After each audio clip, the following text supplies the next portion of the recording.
Let's talk about the grocery store. You walk down that meat aisle, and it feels like a minefield, doesn't it? One headline on your phone says red meat is a killer. The next says you need it for iron. The package says all natural. But what on earth does that even mean anymore? It's enough to make you want to give up and just head for the bakery aisle. If you've ever felt confused, frustrated, or just plain tired of trying to figure out the right thing to eat to stay strong and healthy after 60, I want you to know you are not alone. It's a common feeling, and it's completely understandable. But today, we're going to cut through all that noise. We're not just going to give you a simple list of good and bad. We're going on a deep dive. We're going to uncover what the latest, most reliable science from trusted American institutions like the American Heart Association, Johns Hopkins Medicine, and the National Institute on Aging is telling us about the best and worst meats for your body right now. And what we'll find is that you have far more control over your energy, your strength, and your long-term health than you might think. This isn't about giving up your favorite foods forever. It's about making smart, powerful swaps. So if you've been telling yourself, well, this is just what getting older feels like, I'm here today to challenge that idea. In the next 25 minutes, we are going to arm you with the knowledge to turn that confusing meat aisle into your personal health arsenal. Hello and welcome. The choices we make at the dinner table every single day have a direct and profound impact on some of the biggest health concerns we face as we get older. Our heart health, the frustrating loss of muscle mass that doctors call sarcopenia, and even our cognitive health, our memory and sharpness of mind. The ambitious goal of this video is to give you a clear, no-nonsense roadmap to choosing the meats that build your body up and understanding which ones might be tearing it down, slowly but surely. To do this, we'll be drawing on research and guidelines from the most trusted sources. We've compiled data from major studies published in respected medical journals like Neurology, and official recommendations from the American Heart Association and the National Institute on Aging, to give you the most reliable, up-to-date information possible. Here's how we're going to do it.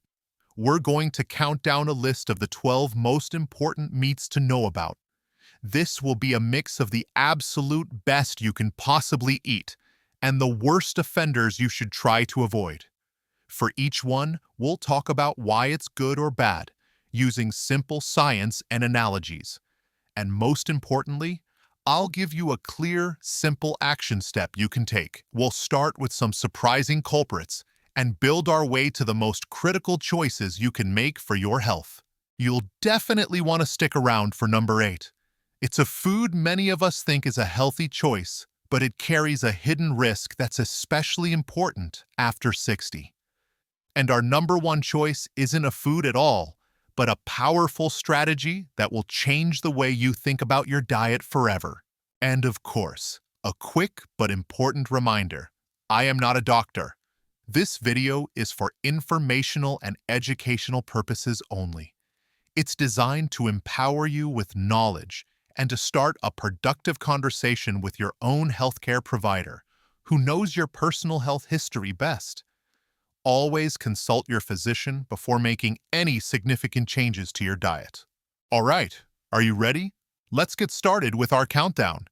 All right, let's kick things off with our number 12, and it's one of the worst offenders because it's so common, so seemingly innocent, that it often flies completely under the radar. I'm talking about the daily deli meat sandwich, that sliced turkey, ham, bologna, or salami that forms the backbone of a quick and easy lunch for millions of Americans. The problem isn't necessarily the meat itself, but what's done to it. These are what we call processed meats. To give them that long shelf life and familiar pinkish color, manufacturers load them with 2 things in particular: sodium and chemical preservatives, specifically sodium nitrate. Now, here's the simple science behind why that's a problem. When you eat nitrates, bacteria in your mouth and stomach can convert them into compounds called nitrosamines. And the science on this is unfortunately very clear. Nitrosamines are classified as carcinogens, which means they are substances known to cause cancer. In fact, the evidence is so strong that the World Health Organization's International Agency for Research on Cancer classifies processed meat as a Group 1 carcinogen. To put that in perspective, that's the very same category as tobacco and asbestos. But the trouble doesn't stop there. The sheer amount of sodium in these products is a major issue for cardiovascular health. The American Heart Association recommends that most adults should limit their sodium intake to no more than 1,500 milligrams a day. A single small serving of some deli meats can contain over 500 milligrams, a third of your daily limit in just a few thin slices. Over time, this drives up blood pressure, which is one of the biggest risk factors for heart disease and stroke. And if that weren't enough, new research is even more concerning. A major long-term study by investigators from Mass General Brigham and Harvard found that diets high in processed meats were associated with a staggering 13% higher risk of developing dementia. Another study in older adults found that higher consumption of processed meat was linked to a greater risk of impaired agility and poor lower extremity function, affecting your ability to move around freely and independently. Think about it. A simple ham and cheese sandwich, day in and day out, for 20 or 30 years. It seems so harmless, but what it really represents is a slow, steady drip of high sodium and chemical preservatives that can contribute to some of the most serious health problems we face down the road. It's the very convenience of deli meat that makes it so insidiously dangerous. So your action step here is simple but powerful. Swap out those processed deli slices for healthier alternatives. The American Heart Association suggests using leftover sliced chicken or turkey breast that you roasted yourself at home. Or you can make a simple tuna salad or salmon salad. This one single change dramatically cuts your sodium intake and completely eliminates those harmful nitrates. Now it's important to mention, if you're already dealing with high blood pressure or you have a family history of colorectal cancer, this is a crucial conversation to have with your doctor. They can help you understand your personal risk level and why making this change is so important. So, we've seen how processing can turn a food from neutral to negative. Now, let's flip the coin and look at a food that's absolutely packed with goodness in its natural state. Coming in at number 11 is one of the best-kept secrets in the grocery store. Our number 11 pick is a true unsung hero of the food world, the humble sardine. Now, I know, some of you might be turning up your noses right now, but I ask you to stick with me, because these little fish are one of the most powerful, affordable, and incredibly convenient health foods you can possibly eat. First and foremost, sardines are nutritional powerhouses of omega-3 fatty acids, specifically the two most beneficial types, known as EPA and DHA. The American Heart Association recommends that we eat at least 2 servings of fatty fish a week, and for good reason. These specific omega-3s are proven to help lower blood pressure, reduce triglycerides, which are a type of harmful fat in your blood, and dramatically decrease your overall risk of heart disease and stroke. Second, and this is a huge bonus, because you typically eat the whole sardine, tiny bones and all, you get a massive, natural dose of both calcium and vitamin D. As we all know, these two nutrients are absolutely critical for maintaining our bone density and fighting off osteoporosis, which is a major concern for falls and fractures as we get older. And third, sardines sit very low on the aquatic food chain. This is important because it means they have extremely low levels of mercury, a toxin that can accumulate in larger fish. We'll talk more about that danger later, but for now, just know that the FDA officially lists sardines as a best choice for their safety and low mercury content. I have a friend, Frank, who started experiencing some joint pain and was getting worried about his heart health. His doctor told him, "Frank, you need to eat more fatty fish." Well, Frank didn't want the hassle or the expense of buying and cooking fresh salmon several times a week. So he started having sardines on whole grain crackers for lunch twice a week. It's cheap, it's incredibly easy, and he's getting all those amazing heart and bone benefits without any fuss. So, your action step here is to simply give them a try. When you're at the store, look for canned sardines that are packed in olive oil or water, not in soybean or cottonseed oil. You can mash them up with a little lemon juice and fresh herbs and spread it on a piece of whole grain toast. Or you can just toss them straight into a salad for a huge boost of protein and nutrients. There are very few risks with sardines, but it's worth noting that if you have a condition called gout, you may need to limit them because they are high in compounds called purines. As always, that's a good conversation to have with your doctor. From a small fish packed with good fats, let's move to a big player in the American diet that's often packed with the wrong kind of fat. Coming in at number 10 is a food found in countless burgers and meatloaves all across the country.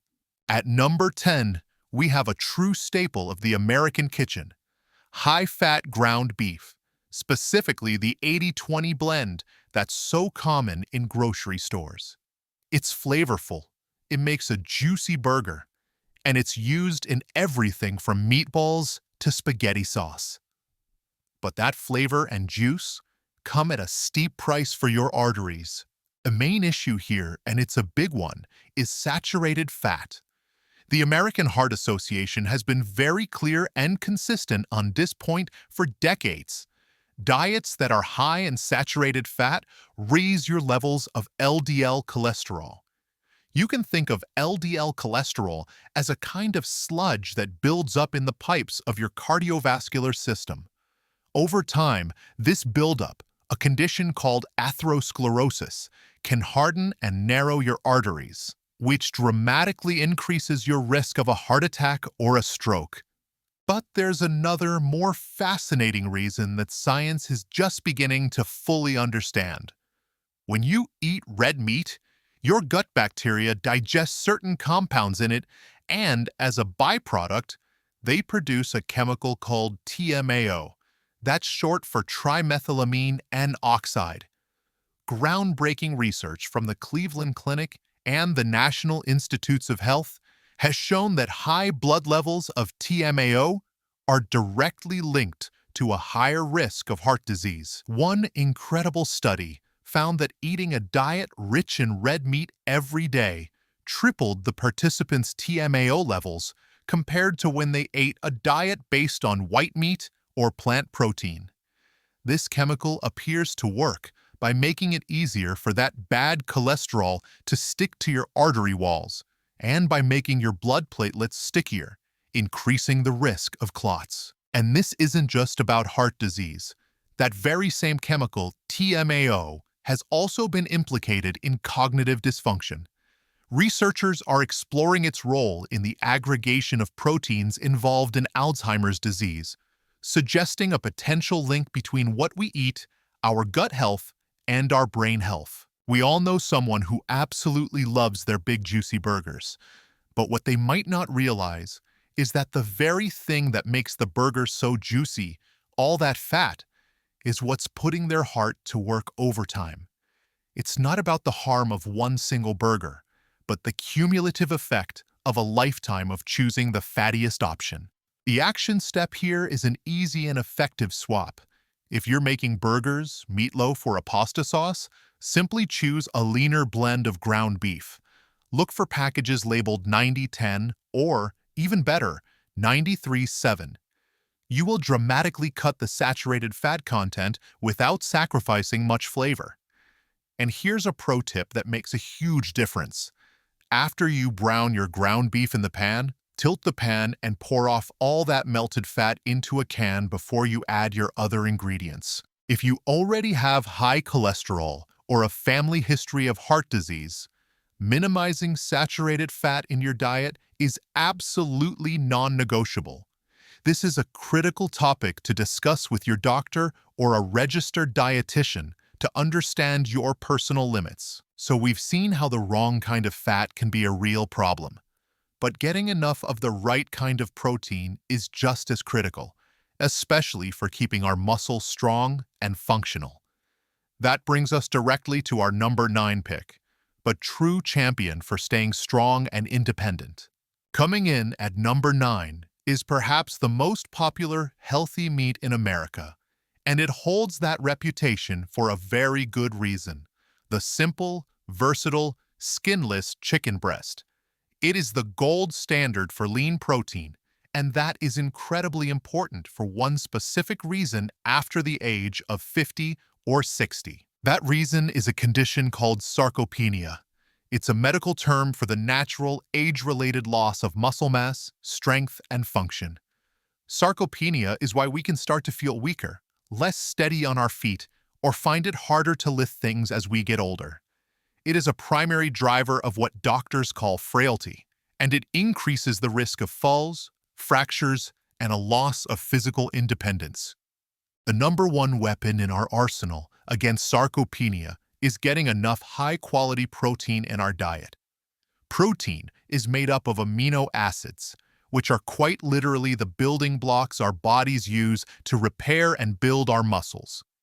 And skinless chicken breast is one of the most efficient, low-fat sources of these building blocks you can find. What's more, a growing body of research suggests that older adults may actually need more protein than the standard recommendation for younger adults, perhaps as much as 1.2 grams of protein per kilogram of body weight. This is because of a phenomenon called anabolic resistance, where our muscles become less responsive to the stimulus to grow. More protein helps overcome that resistance. Chicken provides all 9 of the essential amino acids our bodies need to effectively build and maintain that precious muscle tissue. I remember my own mother, after a bout of pneumonia that had her laid up in bed for a couple of weeks, felt incredibly weak and frail. Her doctor didn't just prescribe physical therapy. So your action step is to make lean protein a centerpiece of your meals. Choose healthy cooking methods like baking, grilling, or roasting your chicken breasts, never frying them. Use the cooked meat on top of salads, in sandwiches instead of processed deli meat, or as the main course of your dinner. And always remember to remove the skin, because that's where most of the unhealthy saturated fat is hiding. This is a universally healthy choice, so the only real red flag is to make sure it's always cooked properly to avoid any risk of foodborne illness. Chicken is a safe and powerful choice, but not all healthy-sounding meats are created equal. Our next worst meat is a perfect example of how something that sounds fancy and good for you can hide a very serious danger. Let's talk about number 8. At number 8, we have a food that often shows up on the menu at nice restaurants. A choice that can make you feel like you're doing something really good for your health. A big, beautiful swordfish steak. After all, fish is good for you, right? Well, in this particular case, the answer is a lot more complicated. The danger hiding in swordfish isn't fat or sodium. And swordfish, along with shark, king mackerel, and tilefish, are at the absolute top of that list. The U.S. Food and Drug Administration, FDA, and the Environmental Protection Agency, EPA, have issued specific joint consumer warnings, placing these exact fish on the choices to avoid list because of their consistently high mercury levels. Why is this so bad for us, especially as we get older? Mercury is a potent neurotoxin, which means it can damage the brain and the central nervous system. While the risk is most acute for pregnant women and young children whose brains are developing, high levels can affect anyone. Over time, exposure to heavy metals has been linked in some studies to a higher risk for conditions like Alzheimer's, Parkinson's disease, and depression. The effects can be subtle, building up over years of exposure. It's so easy to be fooled by this one. You're out for an anniversary dinner or a special occasion. You see grilled swordfish on the menu, and you think, perfect, I'll get the fish. That's the healthy choice. You're trying to do the right thing for your heart, but you could be unknowingly consuming a high dose of a neurotoxin that's harmful to your brain. Your action step here is to become a savvy seafood selector. When you're in the mood for a nice fish steak, choose one from the FDA's Best Choices or Good Choices lists instead. A beautiful fillet of salmon, halibut, cod, or snapper can give you all of the heart-healthy benefits you're looking for without the dangerous mercury risk. It's helpful to just memorize the big four to avoid: swordfish, shark, king mackerel, and tilefish. Now, if you are experiencing any unexplained neurological symptoms, like tremors, persistent memory issues, or significant mood changes, it is vital to speak with your doctor. While many different things can cause these symptoms, it's important for your medical team to rule out all possibilities. So we've learned to avoid the big predators of the sea. Now let's dive back under the waves for our number 7 pick, a small shellfish that packs an enormous punch for your immune system.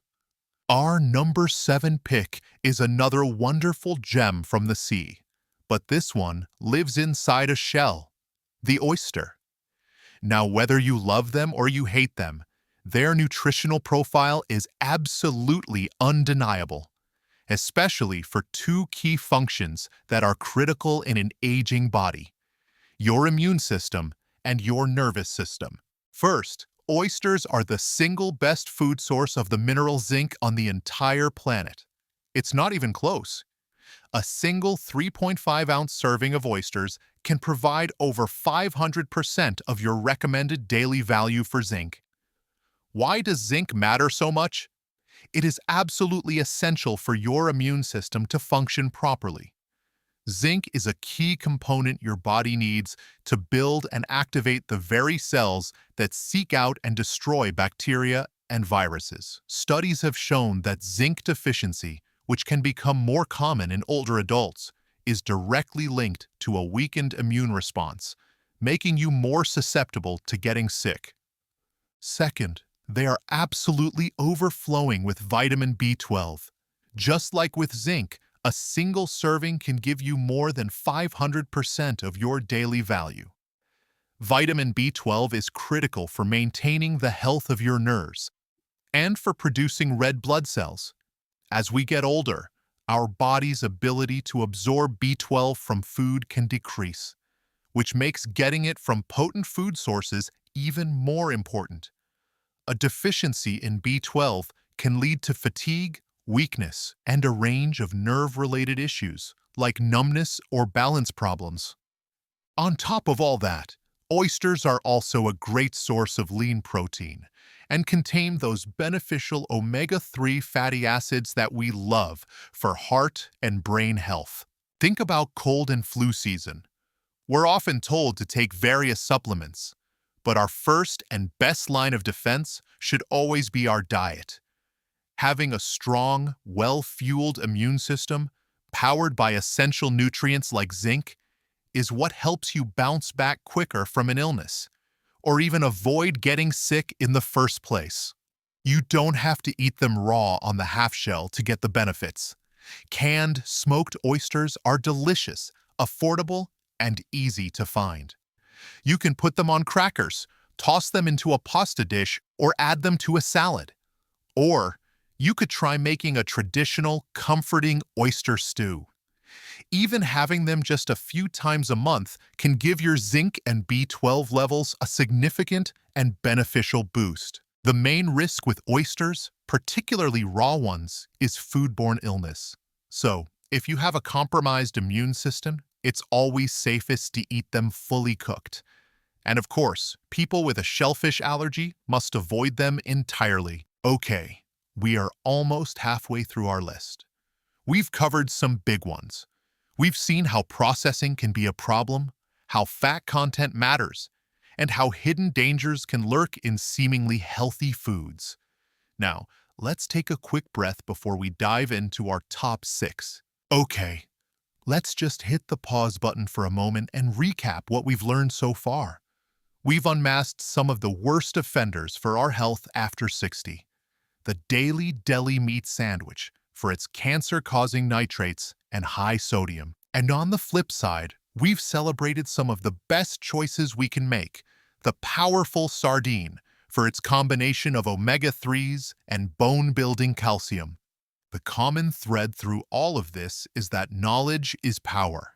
It's not about making huge, sweeping, difficult changes to your life.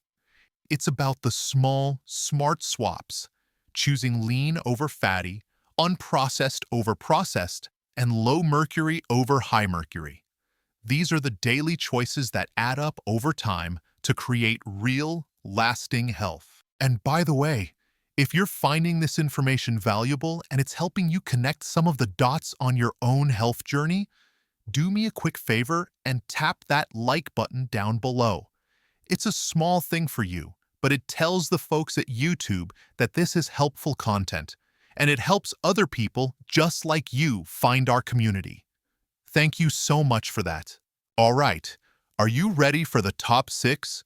This is where we get into the real game changers, including the single best meat you can possibly eat for your heart and your brain.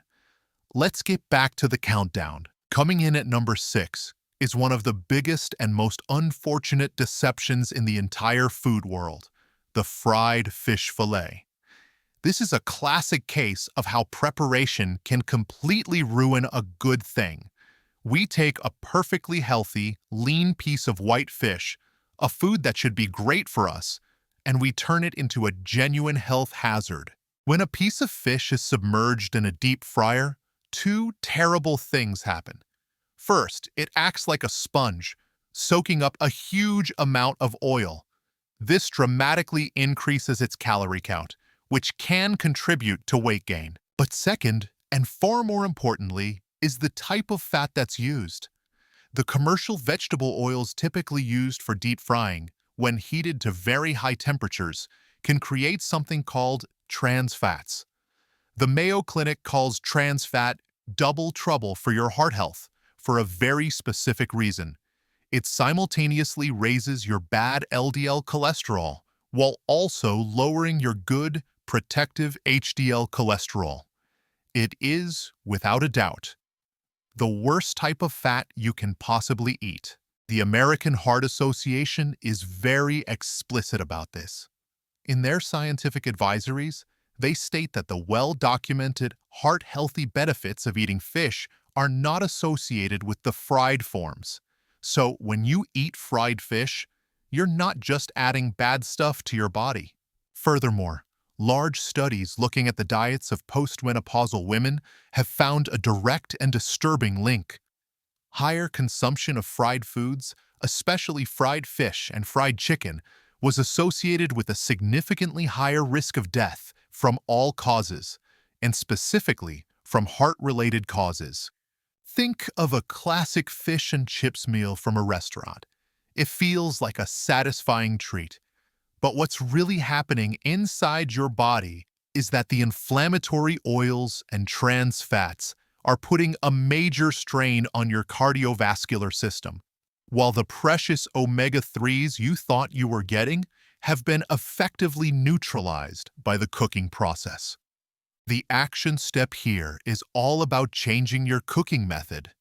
To get all the wonderful benefits of fish, you should bake, broil, grill, or pan-sear it.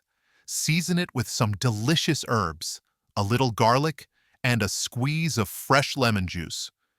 This way, you get all of the wonderful flavor and health benefits without any of the harmful baggage that comes with frying.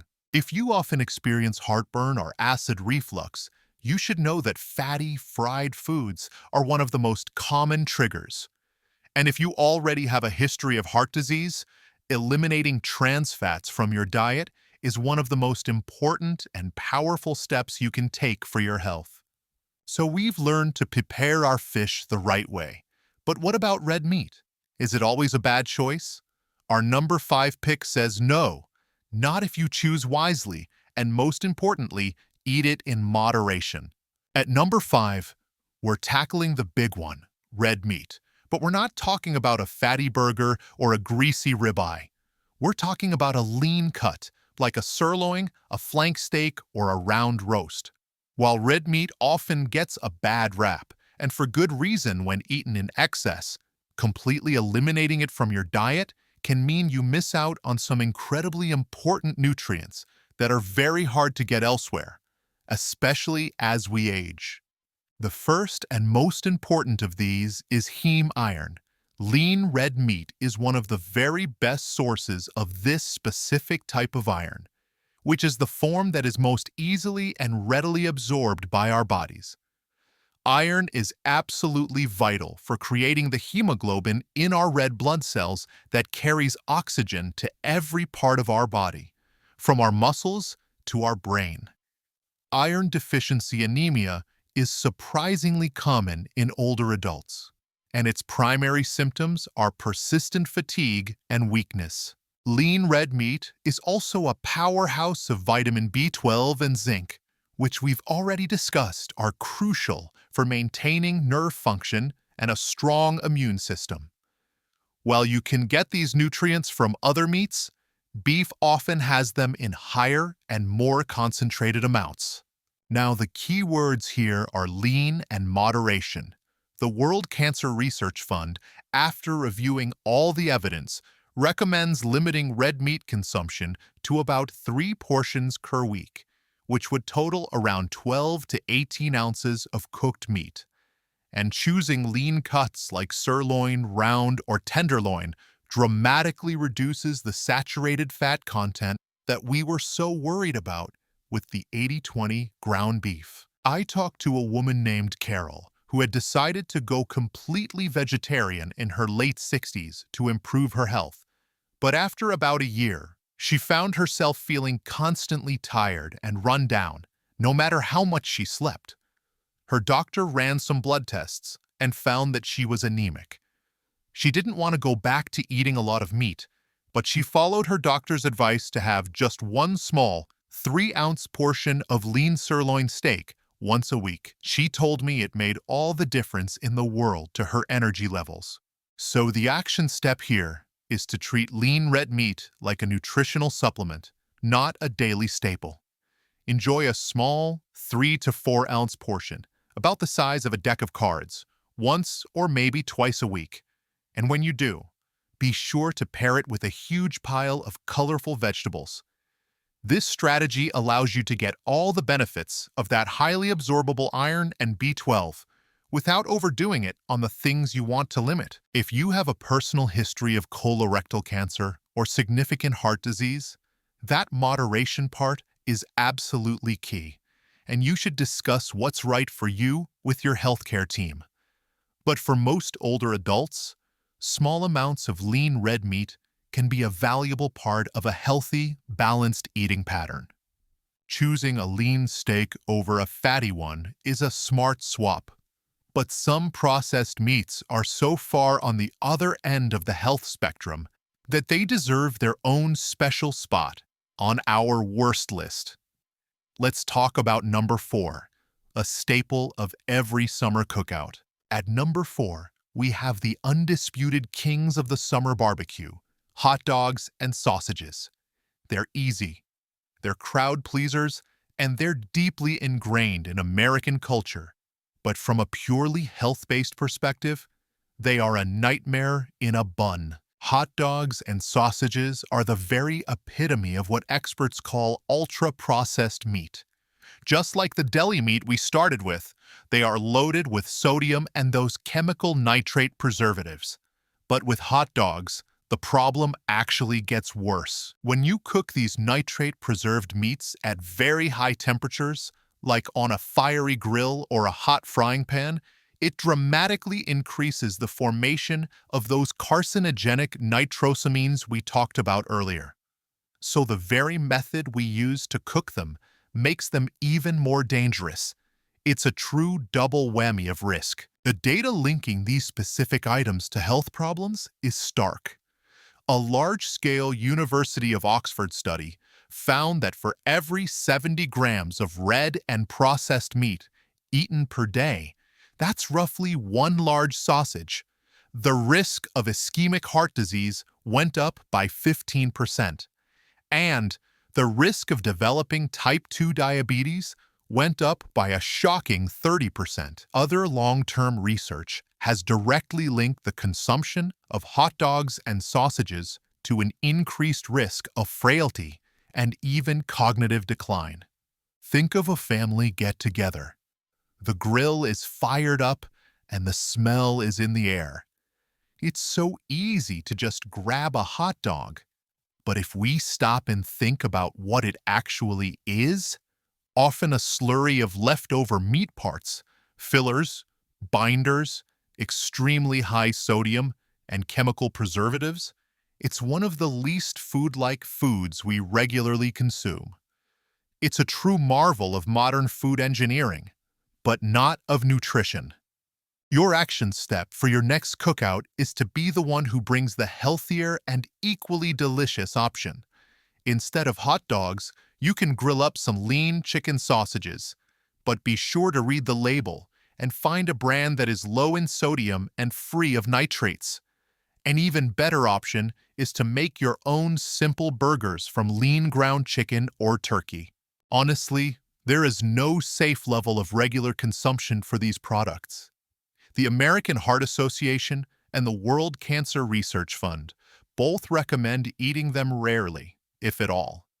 If you have any existing risk factors for heart disease, diabetes, or cancer, hot dogs and sausages should be the very first things you cross off your grocery list. So we're ditching the hot dogs. What should we be eating instead? Let's move to our number 3 pick, the undisputed champion for the health of both your heart and your head. We've officially arrived at our top 3. And coming in at number 3 is the heavyweight champion of healthy meats, a beautiful fillet of salmon. If you were to choose only one type of meat to eat for the rest of your life to maximize your health, this would be a top contender. Salmon is the absolute poster child for omega-3 fatty acids. It is packed with EPA and DHA, the two most powerful and beneficial types for our bodies. The American Heart Association strongly recommends eating a fatty fish, like salmon, at least twice a week because the evidence is simply overwhelming. Doing so reduces your risk of heart disease, stroke, and sudden cardiac death. How exactly does it work its magic?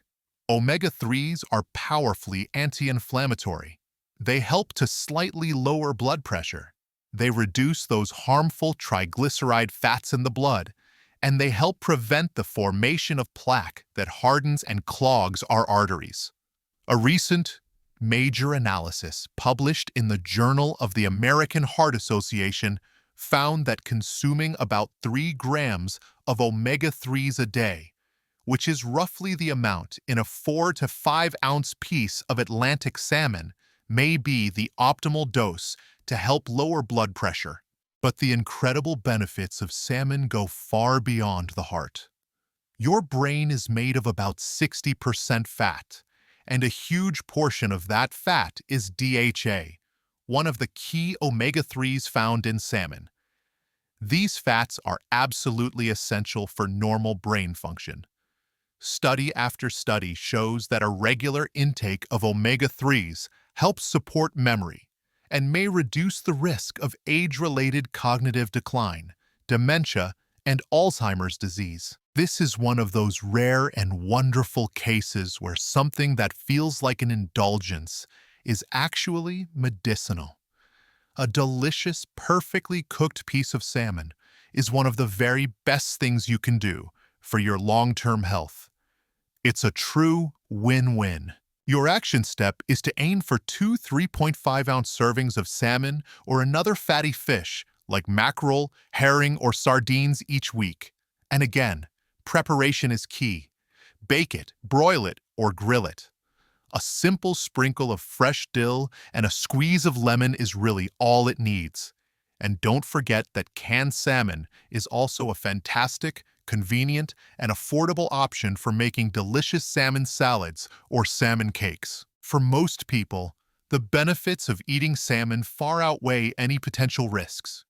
Wild-caught salmon generally has a slightly better fatty acid profile and fewer contaminants than farmed salmon, but honestly, both are excellent choices.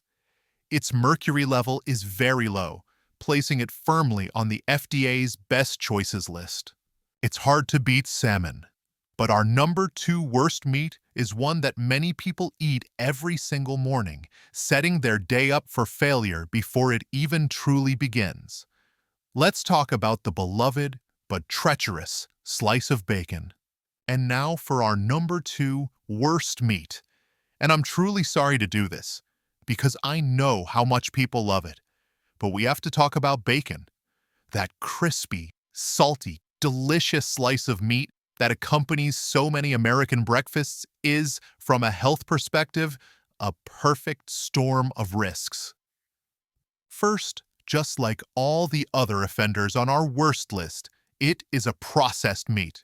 That means it's cured using a combination of salt and nitrates.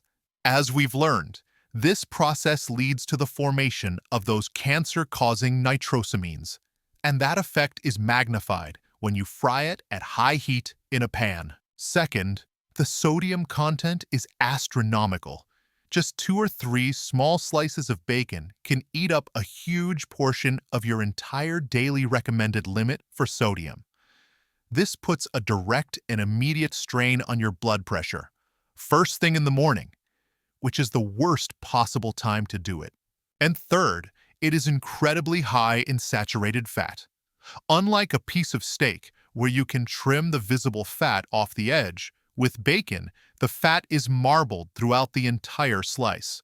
All of that saturated fat contributes directly to higher levels of that bad LDL cholesterol, which, as we know, is the stuff that clogs our arteries. When you combine these 3 things, it's processed, it's high sodium, and it's high fat, you have a food that the American Heart Association and other major health bodies consistently advise people to avoid. It is clearly linked to higher risks of heart disease, type 2 diabetes, and certain types of cancer.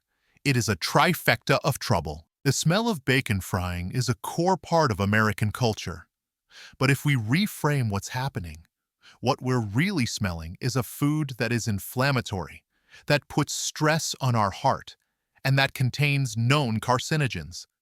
Starting your day with that is like trying to start a long road trip with 3 flat tires. This is a tough one for many people, but the action step is to find a new breakfast favorite. The American Heart Association suggests replacing bacon and sausage with low-sodium, nitrate-free turkey bacon, or even a veggie bacon if you're just looking for that crispy texture. But an even better option is to have a couple of eggs with a side of sliced avocado for healthy fats, or a warm bowl of oatmeal topped with fresh berries. There are no red flags to mention here, only a giant red banner. If you care about your heart health, your blood pressure, or your cancer risk, bacon should be a very, very rare treat, not a daily or even weekly staple. We've reached the end of our countdown. We've seen the absolute worst, and we've seen the very best. So what is the number 1 single most important choice you can make when it comes to the meat you eat? The answer might surprise you. We've arrived at number 1. And the single most important meat choice you can make isn't a type of meat at all. It's a concept. It's a strategy.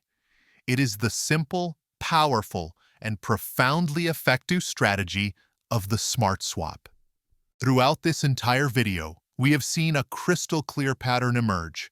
For every single worst meat on our list, there is a best alternative waiting to take its place. And the science shows, in overwhelming fashion, that the simple act of replacement is where the real magic happens for our health. Look at this stunning research. One major study on older adults found that replacing just one serving per day of processed meat with one serving of fish was associated with a 33% lower risk of developing frailty. Swapping that same processed meat for a handful of nuts was linked to a 26% lower risk. Another groundbreaking study on dementia found that replacing processed red meat with other protein sources like nuts, legumes, or fish could decrease the risk of developing dementia by approximately 20%. The American Heart Association's official guidelines are built on this very principle. They don't just say, eat less saturated fat. This is the most empowering message of all. This journey isn't about deprivation. It's not about forcing yourself to eat a diet of bland, boring foods you don't enjoy. It's about becoming a savvy strategist for your own health. It means looking at your plate and simply asking, can I make a simple trade-up here? It's swapping the hot dog for a grilled chicken breast at the family cookout. It's swapping the deli meat in your daily sandwich for last night's leftover baked salmon. It's swapping the 80-20 ground beef for the 93-7 blend at the grocery store. Each one of those swaps is a small but significant victory for your body. So your number one action step, the most important takeaway from this entire video, is to identify one smart swap you can make this week. Just one. Don't try to overhaul your entire diet overnight. That's a recipe for failure. Maybe this week you simply swap your morning bacon for 2 eggs. Or maybe you swap one fried fish dinner for a baked one.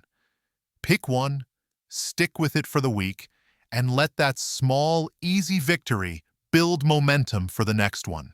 The only red flag here is the risk of inaction. The science is absolutely clear that these small, consistent changes, when compounded over time, can lead to massive positive improvements in your health, your vitality, and your quality of life. And that really is the key takeaway I want you to leave with today. So as we've journeyed together from the worst to the best, a very clear picture has emerged. Taking control of your health after 60 isn't about finding a magic pill or following a perfect, restrictive diet.